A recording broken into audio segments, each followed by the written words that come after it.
This is CBN NewsWatch. Hello, everyone. Thank you so much for joining us for CBN NewsWatch. I'm George Thomas. We begin overseas, where Israel's Prime Minister has issued a warning to Iran after missile strikes in Syria last night killed several Iranians. Dale Hurd joins me now with the latest. Dale, what can you tell us? George, Benjamin Netanyahu, speaking Hebrew, said, "I have a message to our enemies, all our enemies, in Tehran, in Damascus, in Beirut, in Gaza. We may be a transitional government, but when it comes to Israel's security, we are standing together as one. Don't mistake us and don't test us." This after Israel struck dozens of Iranian and Syrian military targets in Syria overnight in response to Iranian rocket fire at the Golan Heights. Israel Defense Forces said it struck terror targets, including headquarters, weapons, warehouses, and military bases. When Syria fired off its defense missiles, Israel destroyed a number of aerial defense batteries. An IDF map released showed the targets struck. 11 people were killed, including 7 non-Syrians who were assumed to be Iranian.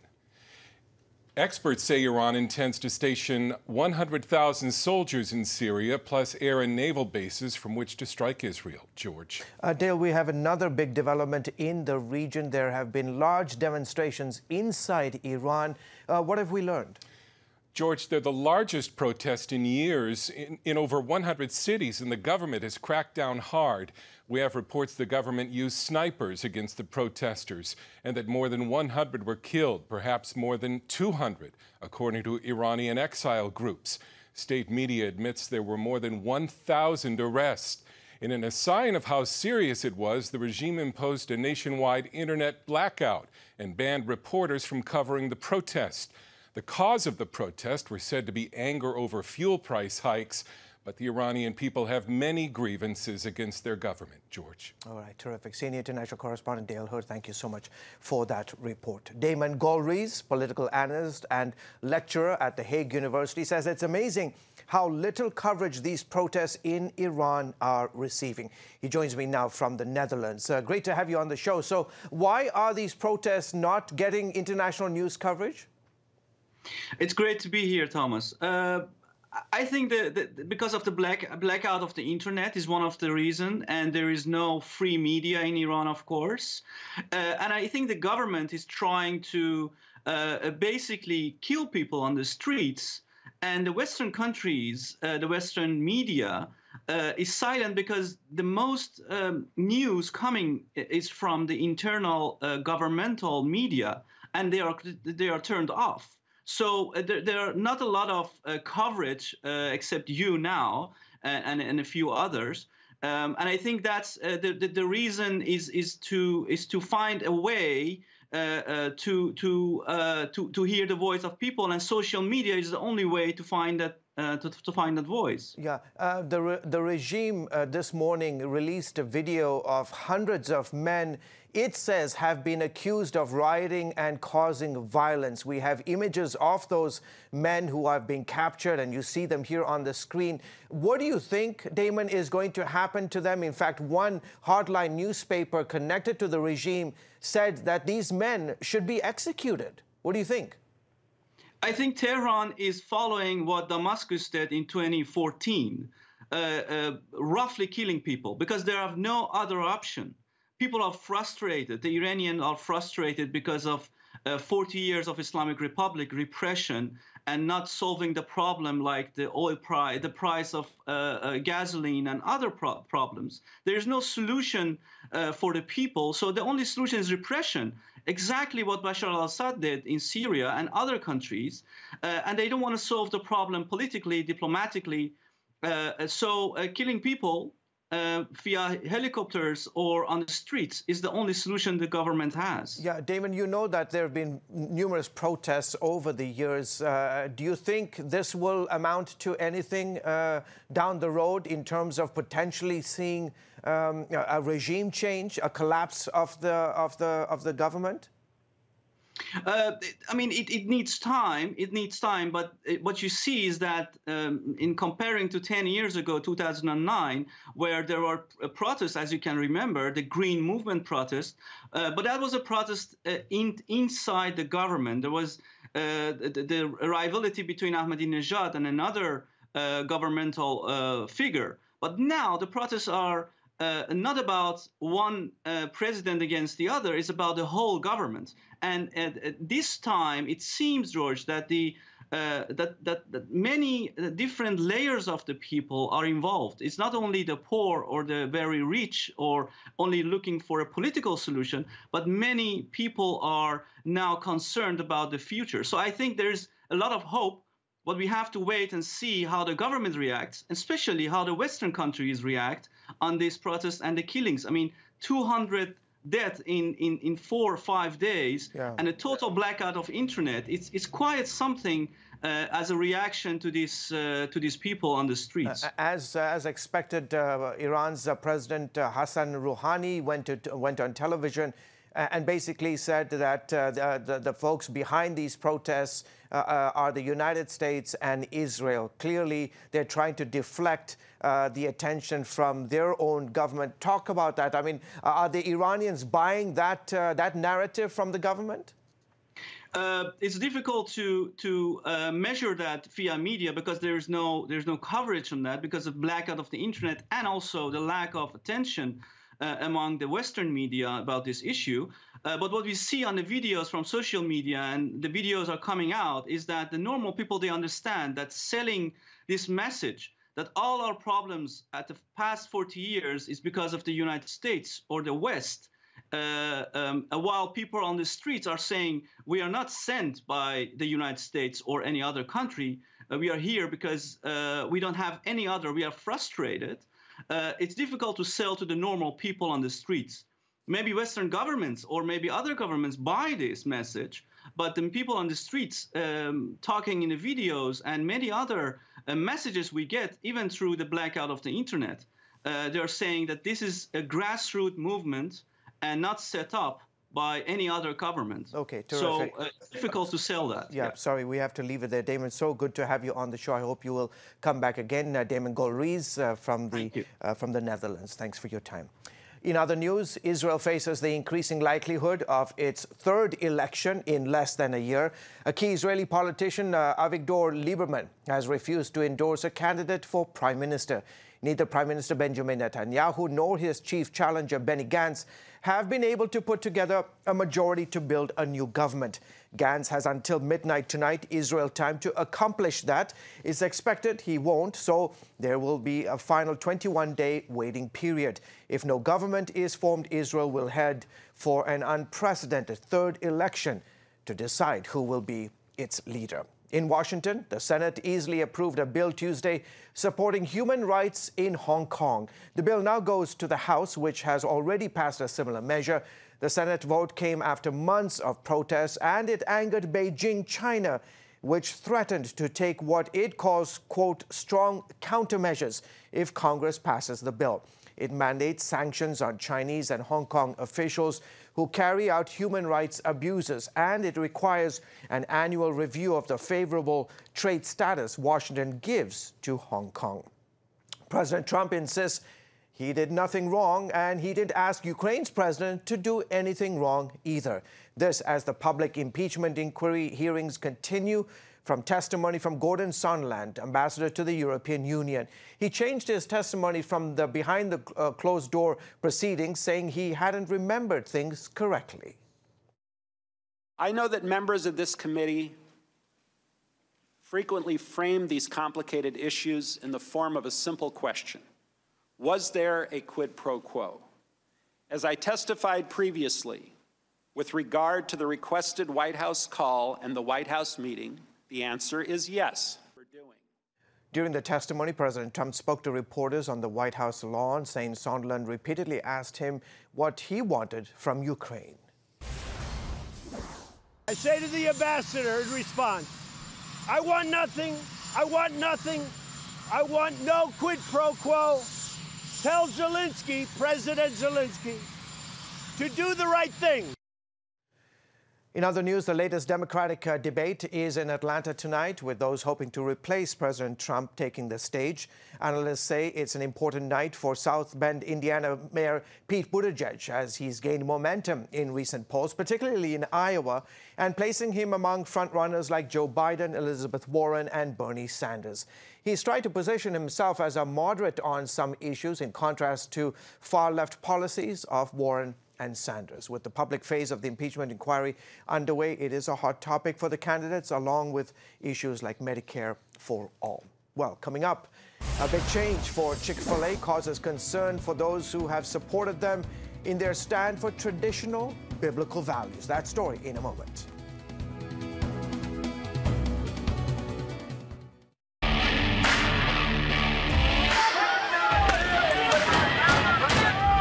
Having sex before you marry is a bad idea. Don't tell me there's no such thing as gun violence. That just depends on your definition of when life begins. Watch Dan and Dale tackle trending topics that test your faith on the next Faith Wire, Monday night at 9:30.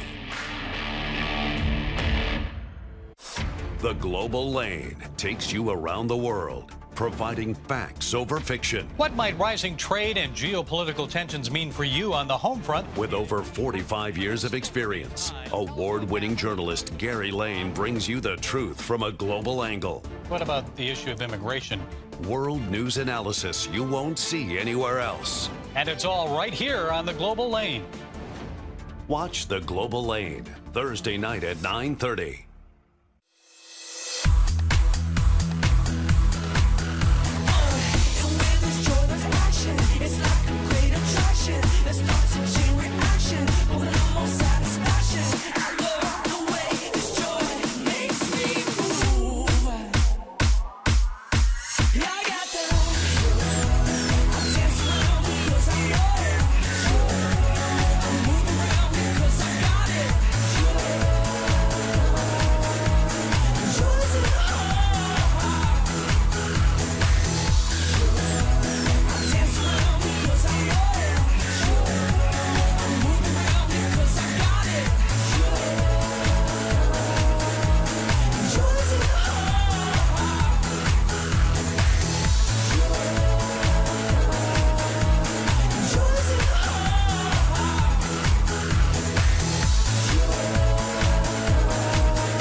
Welcome back to the CBN News Channel. Chick-fil-A is coming under heavy fire for announcing it will no longer donate to groups that progressive critics say oppose LGBTQ views and positions. The decision has many Christians and conservatives speaking out. Charlene Aaron brings us that story. The backlash has been swift and far-reaching after Chick-fil-A announced plans to stop making donations to groups that oppose gay marriage. This after long-running opposition from the LGBTQ community. The chain says it will no longer give to the Fellowship of Christian Athletes and the Salvation Army, instead focusing on specific initiatives like hunger, homelessness, and education. Dan Celia, host of the Christian radio show Financial Issues, told CBN News that Chick-fil-A is abandoning its loyal supporters to appease a group that will never be satisfied. I think Dan Caffey and others have grown weary of the battle, just fighting constantly. And I think that is a discouragement to so many people and their base. On the Family Research Council's radio program, former Arkansas Governor Mike Huckabee said he doesn't understand the decision and fears it will have a wider impact on society. It's such a disappointment, such a bewildering situation as to why Chick-fil-A, after being so successful, would decide that they're going to surrender to the bullies. And I think that the implications of this are far broader than Chick-fil-A, and that's what I really am concerned about. But not everyone is criticizing the chain's decision. Alveda King, niece of slain civil rights leader Martin Luther King Jr., says people shouldn't rush to judgment. Chick-fil-A, of course, with Truett Cathy, he gave that to us, he and his wife, a very strong legacy. So we don't want to see the legacy fall apart or anything like that. But rather than fall apart and begin to pick people apart for decisions and choices that they're making, we just need to pray. It's been a long battle since Chick-fil-A top executive Dan Cathy publicly expressed his views on biblical marriage 7 years ago. That unleashed a fury of protests across the country by supporters of gay marriage. Gay activists held what they called kiss-ins. That hostility continues today. Chick-fil-A released a statement saying it will consider giving to faith-based groups in the future. Meanwhile, the LGBTQ community isn't applauding the chain, saying it wants to see Chick-fil-A take action to protect LGBTQ workers. Charlene Aaron, CBN News. A win in court for a Northern California Christian boarding school. A judge issues a tentative ruling denying the state's motion for a preliminary injunction in which the state planned to force the school to close. The state wants to relabel the school as a community care facility and put it under heavy regulation by the Department of Social Services, something the Pacific Justice Institute says would violate the school's religious mission. It all started in January of this year when Riverview Christian Academy was raided Waco style, according to the Pacific Justice Institute, all based on internet rumors about the school housing drugs and weapons, all unfounded. And instead of backing down, the state continued its battle with the school, fining it for regulation violations, despite the fact that the school is registered legally with the state as a school, not a care facility. The school is operated by Teen Rescue. Attorneys for a Christian businesswoman who specializes in photography, editing, and blogging about weddings filed a suit in federal court to challenge a law forcing her to use her talents to promote same-sex weddings. In filing the suit, ADF senior counsel Kate Anderson said, quote, "Artists shouldn't be censored, fined, or forced out of business simply for disagreeing with the government's preferred views." Still ahead, details on a new faith and family-oriented video streaming service for your children.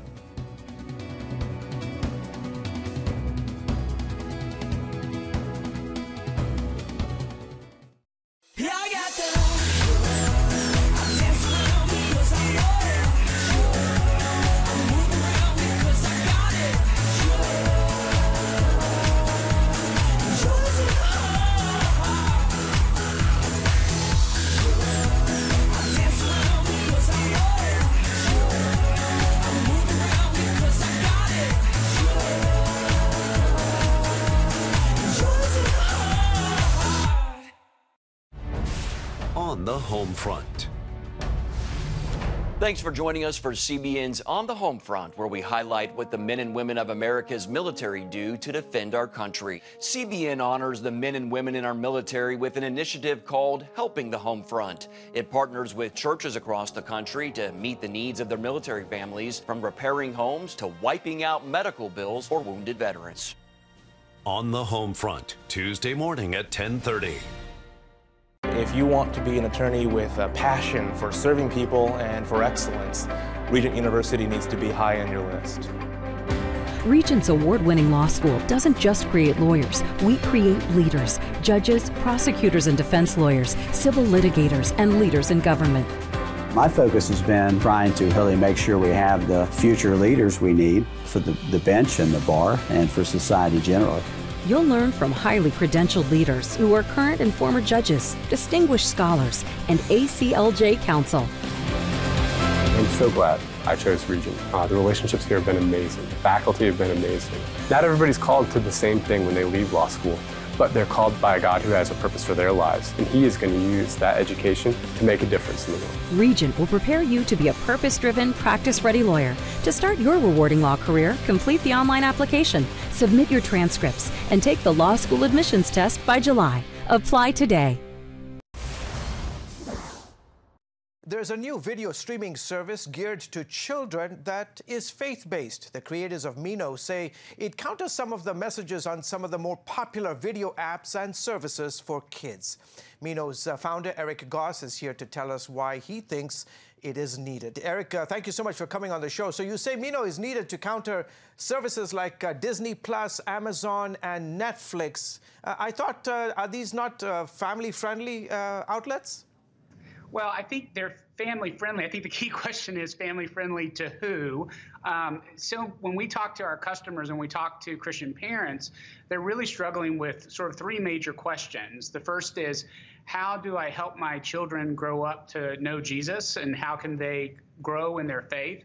The second is, how can I protect them from a lot of the messages of mainstream culture, because so much of mainstream media is formed by mainstream culture that doesn't have a Christian worldview. And then the third is, how can I parent my children more effectively? And just what can we do to actually have a better family life in our efforts to follow Christ? And so when you look at the major platforms like Disney Plus, Netflix, Hulu, Amazon, Apple, none of these platforms really have Christian families and Christian kids in mind. And in most instances, you're talking about platforms that are really just more entertainment based. And while they have a worldview and have a point of view about life, they're not necessarily being explicit with that. And so we really wanted to provide an alternative for Christian parents where they could be safe and recognize that when their kids are on, they're seeing shows that reflect their values, and they don't have to be hyper-vigilant. Let's dig deeper on this very point. What is your goal for this service, especially when it comes to helping parents and kids navigate the media culture that you just talked about and the one that we have to live in today and navigate? Yeah, well, I think most importantly, when we think about Minnow, and Minnow's name is actually rooted in John 15, where Jesus says, if you abide in me and I'll abide in you. And the idea here is, what can we do to really provide a platform that allows Christian families to abide in Christ and to experience Jesus every day? We really believe that God should be a part of our lives in sort of every aspect. And so a lot of how we look at our lives is informed by the stories that we watch or that we hear. And so what we really want to do is provide stories that can facilitate great conversations between parents and kids about faith and what it means to be a Christian. And so mainstream media at this point really doesn't have that as objective and doesn't really care about it. And there's really no place for Christian parents to go today to be able to find that type of help and that type of support. And so we really want to provide a platform where Christian kids can watch and not have to worry about what they're watching, and that parents can have shows that they can have conversations with their kids that help them, raise the next generation of Christians. Eric, tell us about some of the programming. I know here at CBN News we have favorites. That's Gizmo Chris and Joy from Superbook. Do you have all the latest Superbook episodes? So we have Superbook, we have VeggieTales. We actually have the largest selection of VeggieTales. So a lot of folks, actually today, you can't even find classic VeggieTales on the major platforms, but you can find them at Minnow. We also have shows like Friends and Heroes, Allegories, Ryan DeFreitas, Buck Denver Asks What's in the Bible. And so all the top Christian children's programs you can find on Minnow today. Okay, terrific. One last question. Where can parents learn more? So they can learn more about Minnow at gominnow.com. So that's our website. And then you can also look for the Minnow app on the app platform of your choice. Terrific. That is gominnow.com. Eric, thank you so much for coming on the show, and congratulations on this new venture. Thanks so much. Appreciate you having us. You're most welcome. If you want to be an attorney with a passion for serving people and for excellence, Regent University needs to be high on your list. Regent's award-winning law school doesn't just create lawyers. We create leaders, judges, prosecutors and defense lawyers, civil litigators, and leaders in government. Ready to become a purpose-driven, practice-ready lawyer? To start your rewarding career, complete the online application, submit your transcripts, and take the law school admissions test by July. Nutrition, exercise, essential oils, weight loss, and more. It's Healthy Living with Lori Johnson. Talk about what's in this. Join CBN health reporter Lori Johnson to get the latest information from today's top health experts. This is fantastic. Find out what you need to know to live a healthier life. Watch Healthy Living, Tuesday night at 9:30. Woohoo! Hi, Superbook fans. Here's something else you'll love. It's the new Superbook Bible app. It's packed with games, activities, and Superbook episodes that you can watch for free. Oh, no! There's trivia, a fun daily devotional, and answers to your Bible questions. Plus, an easy-to-understand Bible the whole family will enjoy. You can even create your own Superbook character. Ta-da! Whoa! Millsburg Falls man. Come. Sorry, pardon me. Sorry, excuse me. Ouch! Are you getting this? Earn super points to win daily prizes too, and so much more. Time to get back to my adventures. See you soon. It's the new Superbook Bible app. Free downloads on iTunes, Google Play, and Amazon. The movie It's a Beautiful Day in This Neighborhood opens in theaters this weekend. The feature film about the life and work of Fred Rogers has already scored rave reviews at the Toronto Film Festival. It stars Tom Hanks as the famous Mr. Rogers from PBS. Here's a Studio 5 preview. This piece will be for an issue about heroes. Do you consider yourself a hero? I don't think of myself as a hero. No, not at all. What about Mr. Rogers? Is he a hero? I don't understand the question. Well, there's you, Fred, and then there's the character you play, Mr. Rogers. Mr. Rogers hosted this show called Mr. Rogers' Neighborhood, in which he calmly and patiently send out a message that it's okay to be confused and I like you just the way you are. He had a mission to engender understanding and kindness. We are trying to give the world positive ways of dealing with their feelings. What he could do immediately to any person with any kind of problem, any human condition, was relate to it. Sometimes we have to ask for help, and that's okay. He was just this beloved figure who saw goodness in everybody. There's no one in the whole world like you, and I like you just the way you are. He looks adorable as Fred. There's a wonderful energy there. In this movie, we drop you into the deep end and go, someone else is going to be playing Mr. Rogers. You got to get used to it. Here we go. It's a beautiful day in this neighborhood, a beautiful day for a neighbor. Would you be mine? Could you be mine? I started looking at many hours of the half hour of Mr. Rogers' Neighborhood. I read the scripts, his handwritten scripts of the shows, but rather than try to go with a microscopic mole-for-mole imitation of Fred Rogers, it was a cadence, a quietness, a slowness. We'll just take a minute and think about all the people who loved us into being. What he's doing is really difficult and subtle. He's shifting his emotional body into a stiller person. Hello, neighbor. Tom had to learn how to do exactly what Fred did with the puppets. One of my favorite scenes in the movie is he is puppeteering, and Tom didn't actually know that I was pushing in on him. And so he's really just focusing on singing this song and puppeteering. And there's something really vulnerable and just beautiful about watching him work that hard. Tom made him such an important person and such a moving person. There's a wonderful energy there. Thank you for that perspective. It's a very needful film right now.